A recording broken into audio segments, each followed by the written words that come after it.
397. sokakta.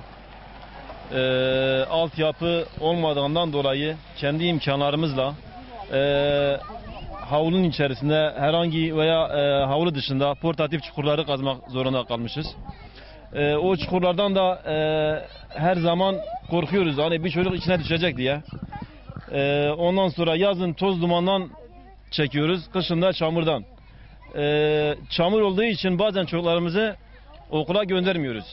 Zarımana kış tamam, de çamur eve diminin. Anham çibilejin. Devlet memese naki. Am çamur eve diminin. O gidi diyeceğime aveye yani diyeceğime riyame yülme mezekirine meyi. Cumhuriyet Mahallesi'nde ikametgah ediyorum. 397 sokakta. Yollarımız hepsi çamur ve altyapımız yok.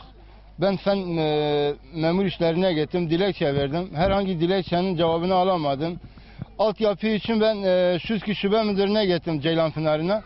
Herhangi bir cevap alamadım. Biz rezalet içindeyiz ve dairenin altyapı için ben şu an ambar kazmışım. Bütün mahalle benden rahatsızlanıyor ve bunu yapmak zorunda kalıyoruz. Altyapı olmadığı için. Yollar hepsi çamur.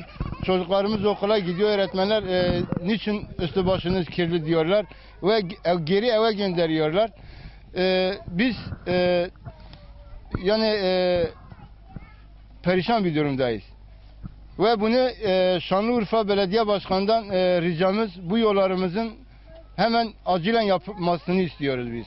Başkan'a sesleniyorum. Yollarımız yapılsın. Okula gidemiyoruz. Okula gittiğimizde ayaklarımız hep çamur oluyor. Öğretmenlerimiz bizi kovuyor. Dersten kovuyor bizi. Yollarımız hepsi çamur, yollarımızın yapılmasını istiyorum. Üstümüz hepsi çamur oluyor. Sabah kalktığımızda üstümüz hepsi çamur oluyor. Yani her yerimiz çamur oluyor. Yollarımızın yapılmasını istiyoruz.